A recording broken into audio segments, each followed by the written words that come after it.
Oh, hi, friends. There you are. I'm coming online today to talk about my journey and where I'm at. And why is there a lot of noise? Okay, so I just completed my first month of therapy. For those that have really followed my journey, I am the producer of the world's largest XK social media. And for the first part of the year this year, I really had to document because I had been under several years, roughly about 17 years of control and normalization, while also having healthy boundaries and more before I had experienced a lot of different things. For the last 10 years, I had gone through all sorts of things, including escaped human trafficking and more. And so today I work in a very select field of queer theory, and I do all sorts of things really helping to educate people on why people decide to be ex-gay and more. Now, I had recently had an interview about kind of some of my thoughts on Brandon Robinson, which I completely oppose, but largely because of the anti-Semitic themes inside of his books. But going back to my story, I feel that there is a lot of conversation that needs to be had about the issues on how people experience religious trauma that either are in the LGBTQ or ex-gay or detransition or somewhere in between that. Now, if you go on Spotify, you can hear our podcast by going on Spotify and looking at the Iskar Scribe podcast, where I talk about a variety of things. And at the time of recording this, I've done about 1,700 hours of research, and I'm on my 20th book, and I'm currently reviewing Critical Dilemma, and it's a really great book to really read through that explains Marxism, socialism, and so much more. But I want to dive a little bit into really the ability or what I have decided to do this year. I decided to take a sabbatical, especially after having to leave a ministry and having 5 people die in my life, and that ministry really didn't treat me well, but also started to make very strong claims about the work that I did when I left in good standing. Matter of fact, I had gone from that ministry to another where they said they didn't want to take flack. And then I've had to whistleblow with having evidence that backs my claim.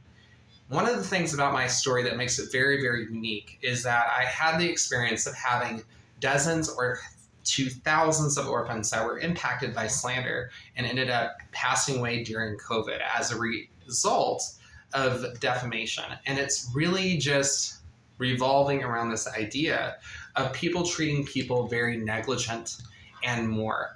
Today, I am grateful. I think for myself, I'm very aware of my struggles and my strengths and my weaknesses.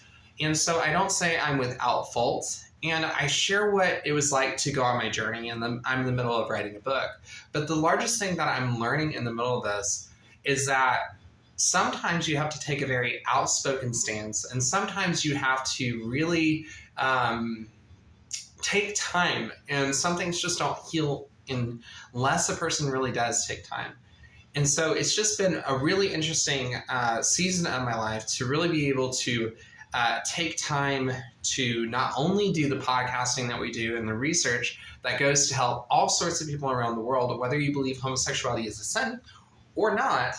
It really is rewarding to see the direction that we're going as the Iskar Scribe and how our board is really working to really help bring these things to a focus point. So I guess this is a little bit of an update, and I'm excited for how we are expanding.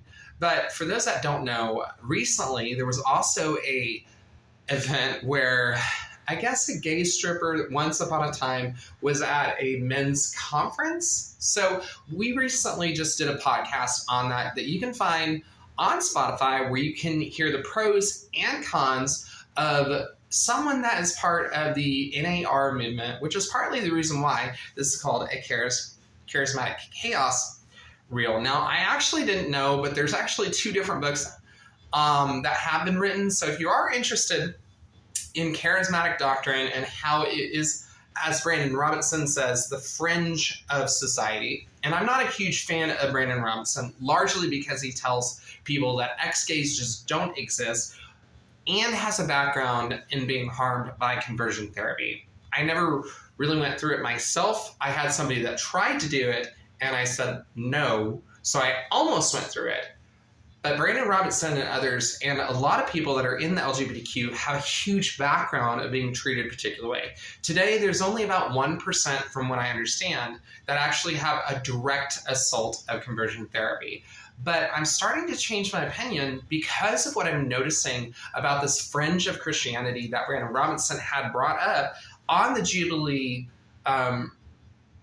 episode. And the notion that I am seeing as I study it more, as I read all sorts of books, and I've actually been very outspoken of being a part of a particular group in that movement, I do believe that there's really this Gnostical kind of spiritually abusive side that people try to talk about demonology quite a bit. As a matter of fact, we actually have some podcast productions that will be coming out this year that actually covered that quite extensively, and why that's the case and why people resort to demonology to effectively kind of go in the direction of conversion therapy. And I'm starting to believe this more because it's a pseudo type of claim. It's just not doing that in a psychological way. It's doing it more in a biased kind of spiritualism that's not definitively linked in anything directly. It's all based on opinion and feeling-led reality versus anything objective.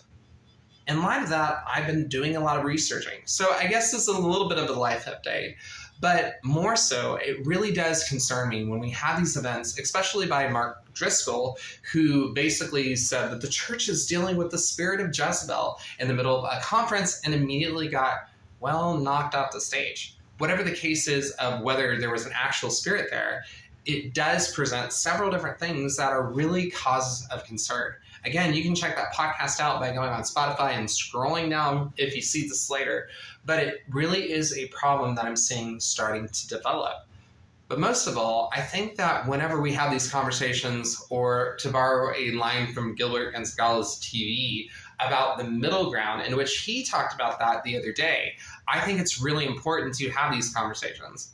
In light of that, I don't think it's okay to bring some anti-Semitic themes into sexual studies, or saying that Jews just simply don't matter, which is one of the things that I noticed in one of the books that Brandon Robinson had written, which is to say that it's unfortunate that the Jews wrote down the Torah and were men. And so I find it very anti-Semitic in that terminology. But it gives me hope, at least, that we have these conversations and we can identify these things. Because without them, I just don't see that really there is a huge part of both faith and both communication that really happens. But beyond that, I'm really excited to see all the things that are going on. And eventually, we're doing a studio, which is really great. But it has been really interesting to be able to gain some of the boundaries and control, at least in my life. So this is a little bit of a vlog. But most of what I'm going through is not really, there's some grieving because of having a tragic story like I have, but a lot of it is really just gaining power to speak on topics that I hadn't had the ability, because that had been robbed from me for a while. So a lot of people that come from my experience, or are ex-gay or LGBTQ or gay or queer, they have high levels of religious abuse, that it does seem to be that the conversation is becoming that people are starting to realize that this is a major issue, and that's a good start. So I'll catch you guys on the flip side.